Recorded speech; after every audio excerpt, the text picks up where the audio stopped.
Greetings, young chemists. Today, coming live from A245 on the campus of Skagit Valley College, kind of a little demo or demonstration of this concept of the mole, which is central in chemistry.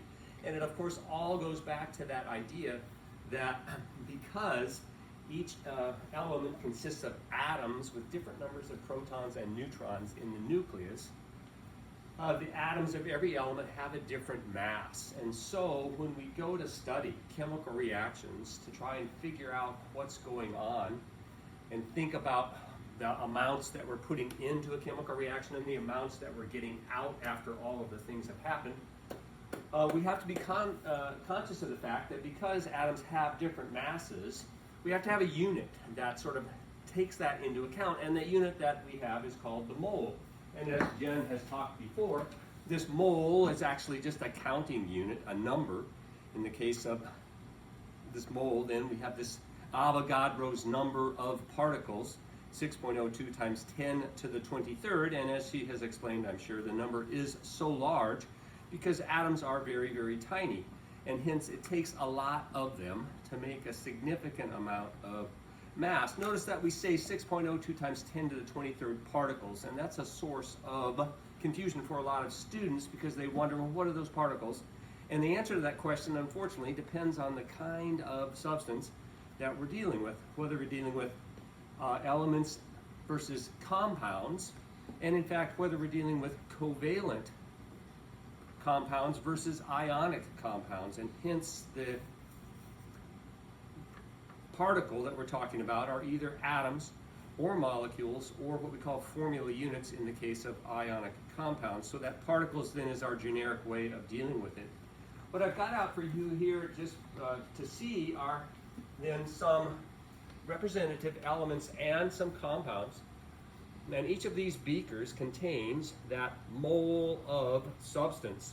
In the case of these four here, we have four elements from the periodic table, and as I'm sure Jen has talked about, on that periodic table listed the masses, and they're both, of course, the formula mass in the AMU that she's probably mentioned, but they're also the molar mass, the mass of 1 mole of atoms. And so if you look on the periodic table, for example, at carbon, up there in the top, over kind of on the right-hand side, you would see that the average atomic mass of carbon, some 12 AMU, and I'm rounding liberally here, which means then that the mass of 6.02 times 10 to the 23rd atoms of carbon is 12 grams. And this beaker contains then, measured by our analytical balance, 12 grams of carbon. In this case, it's carbon black, charcoal really.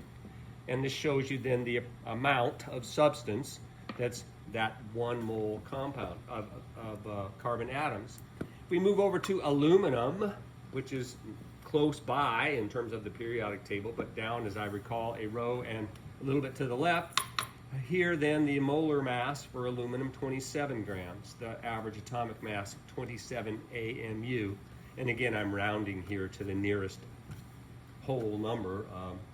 And here then shown in the beaker that 27 grams of aluminum. And if you compare it, of course, to the carbon, there appear to be different amounts of substance in those two beakers, but in fact, the number of atoms of aluminum here, the same as the number of atoms of carbon here.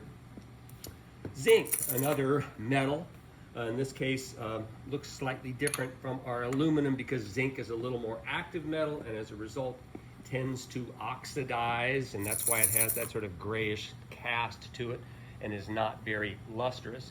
But again, looking down at the periodic table, 65 AMU for an average atom of zinc, and here then 65 grams of zinc in the beaker.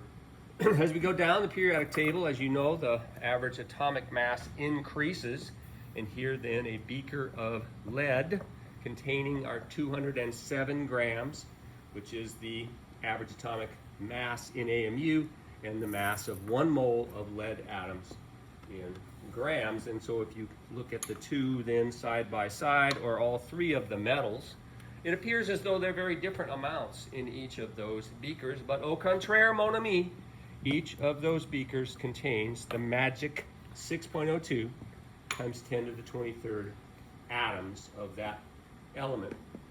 There are, of course, far, far more compounds made up of the chemical combination of our atoms than there are elements.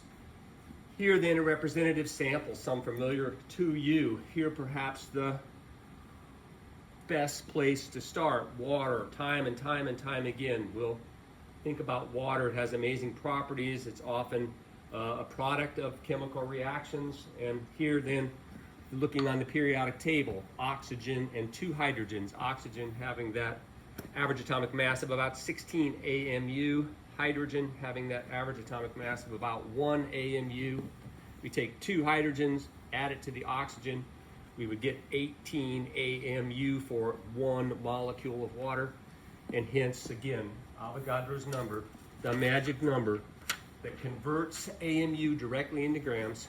Here a beaker containing 18 grams of H2O, which, as I'm sure Jen will mention time and time again, because of the nature of water, it also represents 18 milliliters of water, the density of water being that 1 gram per milliliter.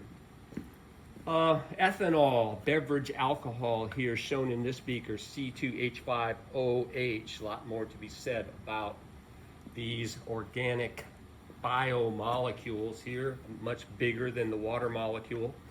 As a result, if you take the 6 hydrogens, 1 oxygen, and 2 carbons and add them all up using our periodic table, we would get 46 AMU for 1 molecule of ethanol.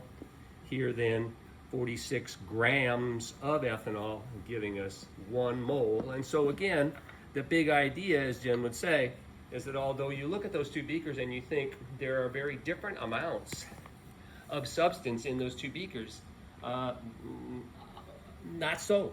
In each of these beakers, there are 6.02 times 10 to the 23rd molecules of substance.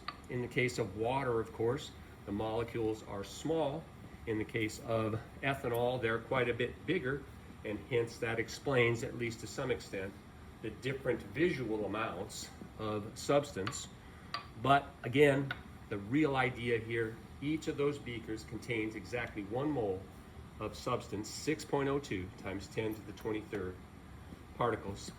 As we make bigger and bigger and bigger molecules, and you'll have cause to look at some of these biomolecules later in the class, here one very familiar to you, a disaccharide, sucrose, with a chemical formula C12H22O11, 2 big rings of carbon atoms hooked to some oxygens and some hydrogens. And if you then do the same arithmetic, take 11 oxygen atoms, 22 hydrogens, 12 carbons, add them all up, you get about 342 AMU for 1 molecule of sugar. And as a result then of our magic conversion, here then a beaker, 342 grams of sucrose, table sugar, 1 mole of that substance. And again, although you would swear there's a bunch more sugar in this beaker than there is, for example, lead in that one, or zinc in that one, or aluminum in that one, the idea of the mole is no. There's the same number of particles, 6.02 times 10 to the 23rd molecules of sugar here, 6.02 times 10 to the 23rd atoms of lead, 6.02 times 10 to the 23rd atoms of aluminum, and zinc, the same number of particles in each of those beakers, all going back to that idea that the atoms of the various elements have different masses, and we have to take that into account when we study chemical reactions in a quantitative way.